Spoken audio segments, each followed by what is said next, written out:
다음번 여행은 나 없이 다녀라. 말끝을 흐리며 덧붙인 박성태 씨의 이 한마디에 딸은 당황한 표정을 지었고 사위는 멋쩍게 웃었습니다.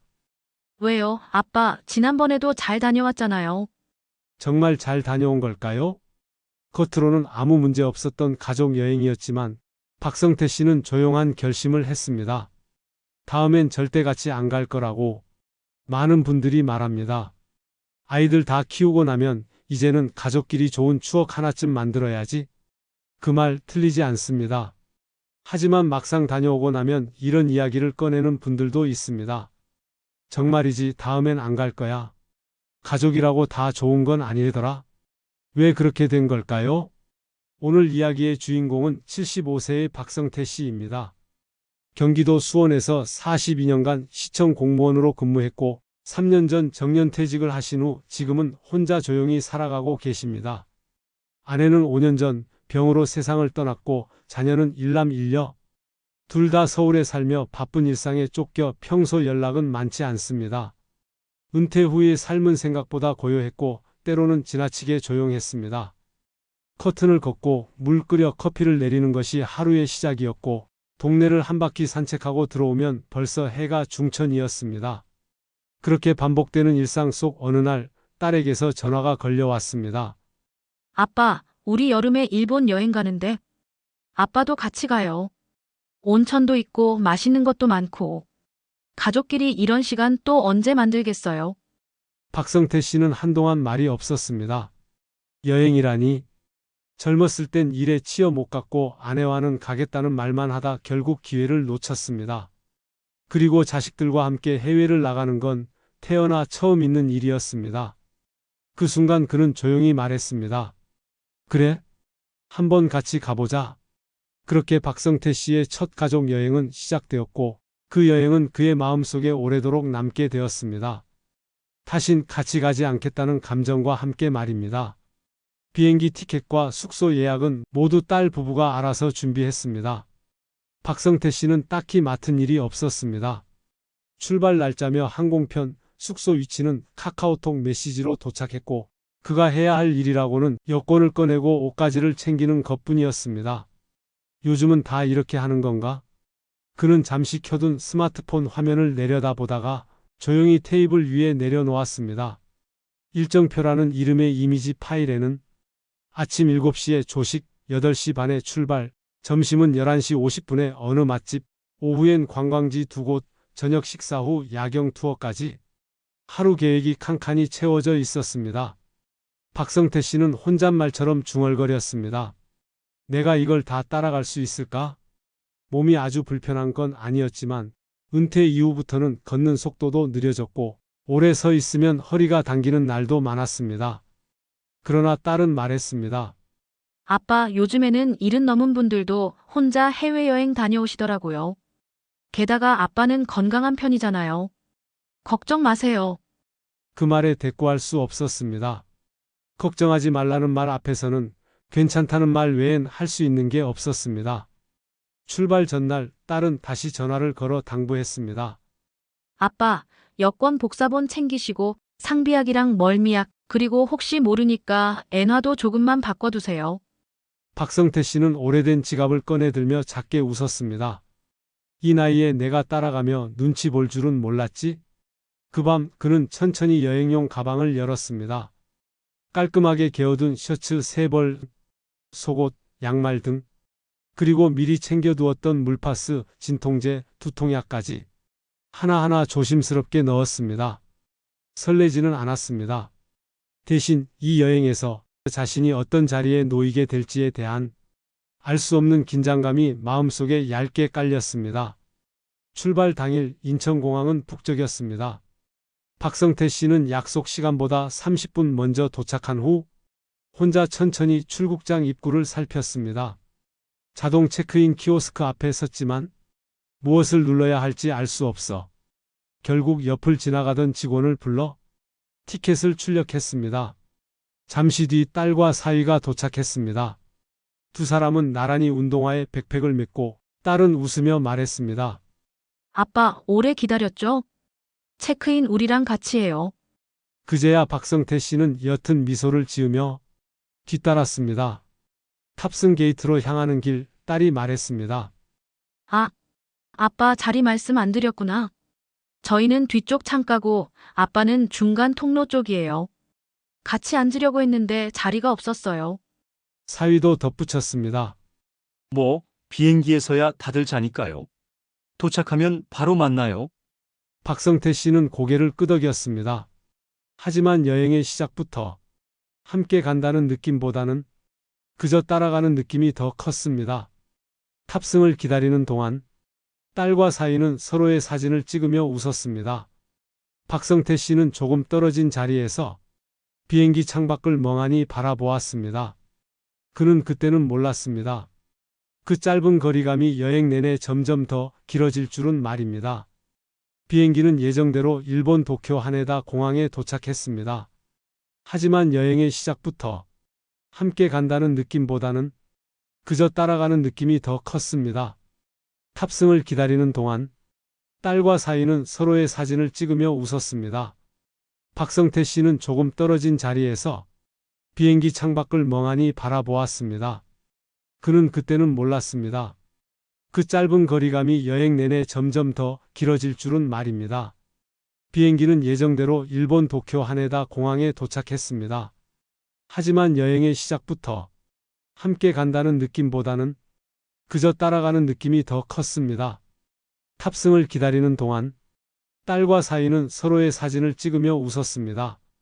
박성태 씨는 조금 떨어진 자리에서 비행기 창밖을 멍하니 바라보았습니다. 그는 그때는 몰랐습니다. 그 짧은 거리감이 여행 내내 점점 더 길어질 줄은 말입니다. 비행기는 예정대로 일본 도쿄 하네다 공항에 도착했습니다. 입국 심사를 마치고 짐을 찾는 동안 딸과 사위는 빠르게 움직이며 다음 동선을 점검하고 있었습니다. 박성태 씨는 그 뒤를 천천히 따랐습니다. 딸은 스마트폰 앱을 열어 지도를 확인했고 사위는 숙소 위치와 교통편을 점검하며 말했습니다. 아버님, 지금 바로 호텔로 가긴 시간이 애매해서 짐 맡기고 도쿄타워부터 갈게요. 거기 뷰가 끝내줘요. 박성태 씨는 피곤하단 말을 꺼내지 못하고 조용히 고개를 끄덕였습니다. 호텔 근처에 도착하자 짐을 맡기고 곧장 첫 관광이 시작되었습니다. 지하철을 타고 계단을 오르고 지도 앱을 따라 사람들 틈을 지나 걸었습니다. 박성태 씨는 간신히 따라갔지만 갈수록 다리에 힘이 빠지고 등에는 땀이 찼습니다. 첫 관광지에 도착했을 땐 이미 오전 11시가 넘었습니다. 도쿄타워 앞은 사람들로 붐볐고 딸과 사위는 서로의 사진을 찍느라 분주했습니다. 포즈를 바꾸고 구도를 조정하며 연신 웃고 떠들었습니다. 박성태 씨는 그늘 한쪽에 조용히 서 있었습니다. 가끔 딸이 손짓하며 아빠 이리 와보세요 라고 했지만 그건 함께 찍자는 말이 아니었습니다. 카메라를 맡기며 이 각도로 찍어주세요 라는 의미였습니다. 그가 찍은 사진 속에는 밝게 웃는 자식들의 얼굴이 가득 담겼습니다. 하지만 정작 그 안에 자신의 자리는 없었습니다. 근처 카페에 들어가 겨우 자리에 앉았을 때 사위가 물었습니다. 아버님, 뭐 드실래요? 커피? 아이스티? 박성태 씨는 미소 지으며 말했습니다. 그냥 따뜻한 걸로 줘. 아무거나 괜찮아? 카페 유리창 너머로 일본 거리가 보였고 그 풍경 너머로 자신이 뭔가 멀어진 자리에 서 있는 듯한 기분이 들었습니다. 식사 시간이 되어 근처 라멘집에 들어갔을 때 딸은 메뉴판을 넘기며 말했습니다. 아빠, 이런 국물 좋아하시잖아요. 여기 진짜 유명한 곳이에요. 그들은 음식이 나오자마자 핸드폰을 꺼내 음식 사진을 몇 장씩 찍었습니다. 박성태 씨는 조용히 젓가락을 들었습니다. 입에 맞지도 불편하지도 않은 맛이었습니다. 하지만 뭔가가 자꾸만 씹히지 않고 목에 걸리는 느낌이었습니다. 그날 저녁 숙소에 들어왔을 때 그는 캐리어를 열기도 전에 침대에 털썩 주저앉았습니다. 딸은 방을 둘러보며 깔끔하고 좋다며 만족스러워했고 두 사람은 샤워를 마치고 TV를 켠 뒤 내일 아침 일정에 대해 이야기했습니다. 아빠, 내일은 더 많이 걸을 수도 있어요. 그래도 중간중간 카페 들릴 테니까 오늘처럼만 괜찮으시면 돼요. 박성태 씨는 말없이 고개를 끄덕였습니다. 하지만 그의 속에서는 오늘도 힘들었는데 내일은 어떨까 하는 막연한 불안이 서서히 피어오르고 있었습니다. 그는 이 여행에서 자신이 어디쯤 서 있는 사람인지 조금씩 생각하기 시작했습니다. 둘째 날 아침 알람 소리에 눈을 뜨자 딸은 이미 세면을 마치고 나갈 채비를 하고 있었습니다. 사위는 침대에 걸터 앉아 오늘 갈 관광지 정보를 다시 확인하고 있었고 박성태 씨는 조용히 몸을 일으켰습니다. 아빠, 오늘은 시간이 좀 빠듯할 수도 있어요. 오늘은 오전에 시장 구경하고 오후에는 신사 쪽으로 갈 거예요. 사람 많을 수 있으니까 우리 먼저 나갈게요. 아빠는 천천히 나오셔도 돼요. 그 말은 뒤처지지 않게만 따라오시라는 뜻으로 들렸습니다. 같이 간 여행이지만 출발은 언제나 자식들 중심이었습니다. 식사는 호텔 조식 뷔페. 딸은 과일을 담고 사위는 빵을 고르고 있었지만 박성태 씨는 한참을 망설이다 된장국 비슷한 국물과 밥을 한 그릇 조심스레 담았습니다. 식탁에 앉아 세 사람은 각자의 식판을 바라보았습니다. 잠시 후 딸이 말했습니다. 아빠, 어제 찍은 사진 좀 보실래요? 진짜 예쁘게 나왔어요. 핸드폰 화면에는 딸과 사위가 함께 웃는 사진이 여러 장 지나갔습니다. 박성태 씨는 조용히 미소 지으며 말했습니다. 그래, 잘 찍혔네. 그가 핸드폰을 건네받았을 때 자신이 등장한 사진은 없었습니다. 물론 그는 찍히고 싶다고 말한 적도 같이 찍자고 먼저 청한 적도 없었습니다. 하지만 누군가 한 번쯤 아버지도 같이 찍자고 말해줬다면 그는 아마 마다하지 않았을 것입니다. 그날 오후 혼잡한 거리를 지나 유명 관광지에 도착했습니다. 사람이 많아 걸음을 멈출 수 없을 정도였고 자식들은 앞서가며 길을 안내했습니다. 박성태 씨는 사람들 틈에서 딸의 머리 뒤통수만 겨우 따라가며 걸었습니다. 문득 멈춰 서서 뒷걸음질 치려던 순간 어깨가 낯선 이와 부딪혔습니다. 스미마생? 그 말조차 정확히 들리지 않았습니다. 그는 조용히 허리를 굽히며 상대방에게 손을 흔들고는 다시 고개를 들었습니다. 하지만 자식들의 모습은 이미 몇 미터 앞쪽 사람들 틈에 묻혀버린 뒤였습니다. 그제야 그는 알았습니다. 같이 있는 여행이라 생각했지만 실제로는 늘 따라가야 하는 사람, 늘 뒤처지지 말아야 하는 책임을 가진 사람이 바로 자신이었다는 것을. 저녁 무렵 호텔 근처에 있는 작은 음식점에 들어갔습니다. 딸은 들뜬 표정으로 메뉴를 고르며 말했습니다. 여긴 현지인들 사이에서 유명한 집이에요. SNS에서 보고 찜해놨어요. 아빠도 이런 데 좋아하시잖아요. 정말 그런가? 그는 좋아한다고 말한 적 없었습니다. 다만 자식이 준비해준 자리니까 그저 감사한 마음으로 앉았을 뿐이었습니다. 식사가 끝날 무렵 사위가 조심스럽게 말했습니다. 아버님, 오늘은 아버님이 계산해 주시면 내일은 저희가 맛있는 거 살게요. 박성태 씨는 말없이 지갑을 꺼냈습니다. 밥값이 아까운 건 아니었습니다. 다만 자신이 함께 있는 사람이 아닌 일정의 일부 혹은 여행을 완성시키는 구성원 중 하나로만 느껴진다는 사실이 속을 조금 쓰리게 만들었습니다. 숙소로 돌아오는 길, 택시 안에서 딸은 내일 일정 얘기를 계속했지만 박성태 씨의 귀엔 잘 들어오지 않았습니다. 창밖으로 스쳐 지나가는 일본의 밤거리를 보며 그는 문득 이런 생각을 했습니다. 이 여행 정말 나를 위해 준비된 게 맞나? 아니면 내가 맞춰줘야 하는 여행이었나? 그는 처음으로 내가 여기 있는 게 이들에게 불편한 건 아닐까? 라는 생각을 했습니다. 그리고 그 생각은 다음 날의 결정적인 순간을 예고하고 있었습니다. 여행 셋째 날 오후, 그날도 어김없이 걸었습니다. 작은 골목을 지나고 계단을 오르고 카페에 잠깐 앉아도 금세 일어나는 일정이었습니다.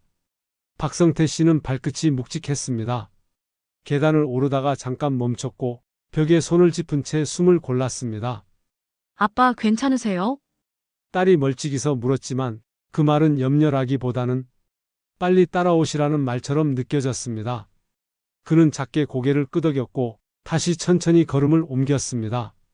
한참 뒤 복잡한 사거리에서 신호를 잘못 읽고 방향을 틀었을 때 자식들은 이미 다른 방향으로 걸어가고 있었습니다. 여긴 어디야? 낯선 거리, 낯선 간판들. 그는 잠시 그 자리에 멈춰 섰습니다.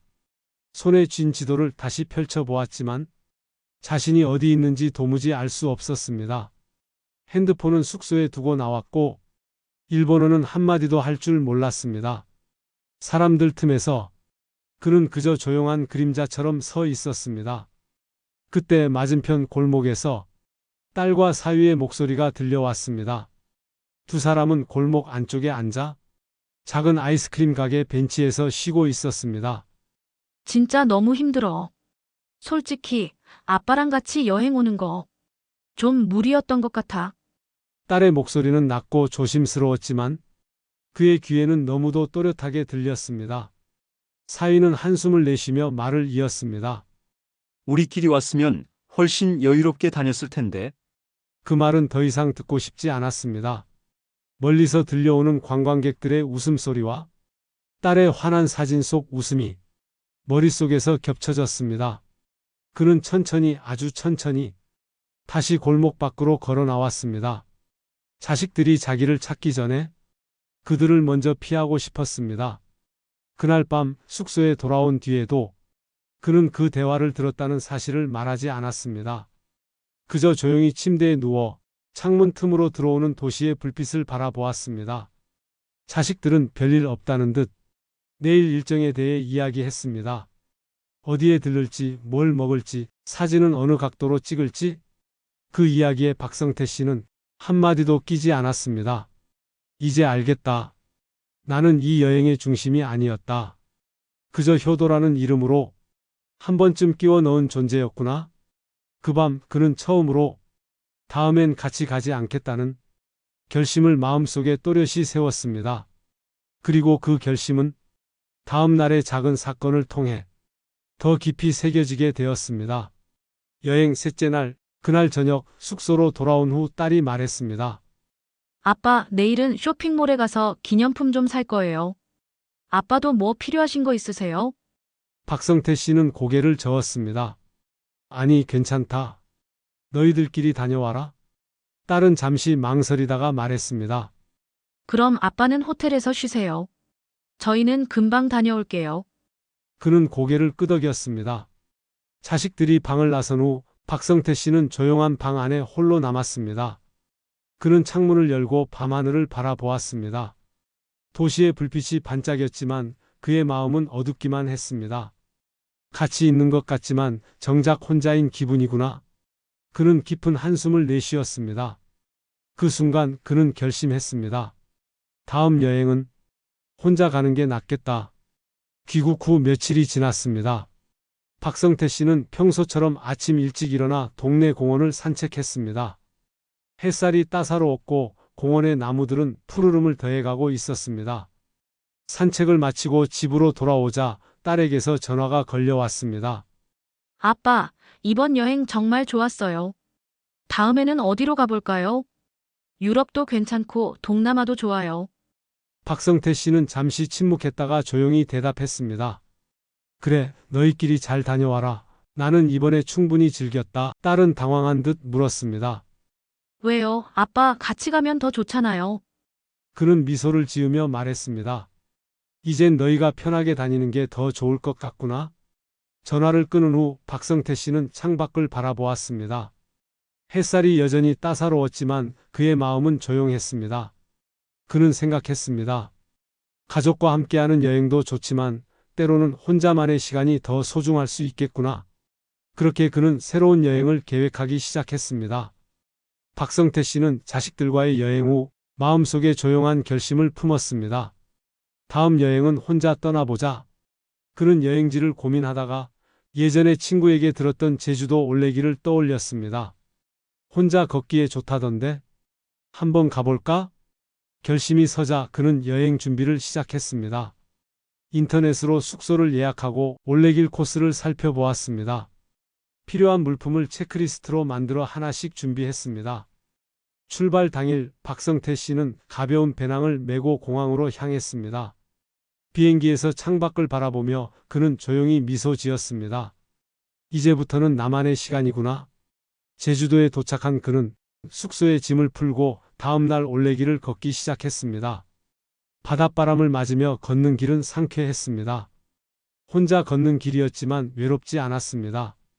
길가에 핀 들꽃, 파도 소리, 지나가는 사람들의 인사, 모든 것이 새롭게 느껴졌습니다. 그는 걷는 동안 자신을 돌아보았습니다. 그동안 나는 자식들에게 맞추려 애썼지? 하지만 이제는 내 삶을 살아야겠다. 올레길을 걷는 동안 그는 자신이 진정으로 원하는 것이 무엇인지 깨달았습니다. 혼자만의 시간, 나를 위한 여행. 이것이 내가 원했던 것이었구나.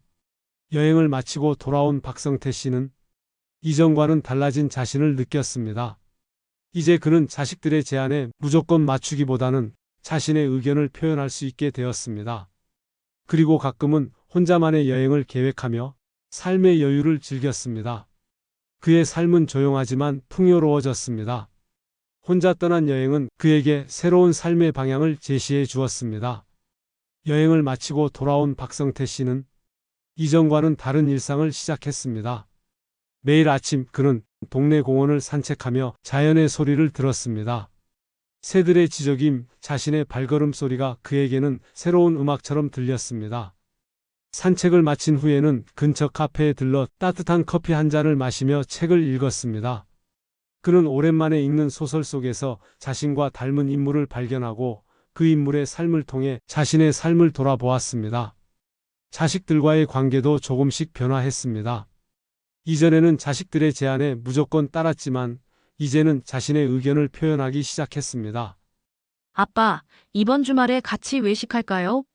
그래, 좋지. 그런데 이번에는 내가 좋아하는 국밥집에 가보자. 자식들은 처음에는 놀랐지만 곧 아버지의 변화에 적응해 갔습니다. 그들은 아버지의 취향을 존중하며 함께 새로운 경험을 쌓아갔습니다. 박성태 씨는 혼자만의 시간을 통해 자신을 돌아보고 삶의 방향을 재정립했습니다. 그는 이제 더 이상 누군가에게 맞추기보다는 자신의 삶을 주도적으로 살아가고 있었습니다. 그의 삶은 조용하지만 풍요로웠습니다. 혼자 떠난 여행은 그에게 새로운 삶의 방향을 제시해 주었습니다. 혼자 떠난 제주 여행에서 돌아온 박성태 씨는 일상에 새로운 변화를 주기로 결심했습니다. 그는 여행 중 만난 풍경을 사진으로 남기며 사진 촬영에 흥미를 느꼈습니다. 그래서 동네 문화센터에서 운영하는 사진 교실에 등록했습니다. 처음에는 카메라의 기능도 익숙하지 않았지만 강사의 설명을 들으며 하나씩 배워나갔습니다. 같은 수업을 듣는 사람들과도 자연스럽게 이야기를 나누며 새로운 인연을 맺었습니다. 사진 교실에서의 활동은 그의 일상에 활력을 불어넣었습니다. 매주 과제로 주어진 주제에 맞춰 사진을 찍기 위해 동네를 돌아다니며 그는 익숙했던 거리에서 새로운 아름다움을 발견했습니다. 또한 그는 자신이 찍은 사진을 SNS에 올리기 시작했습니다. 처음에는 몇 명의 지인만이 반응을 보였지만 점차 그의 사진에 관심을 가지는 사람들이 늘어났습니다. 어느 날 한 팔로워가 댓글을 남겼습니다.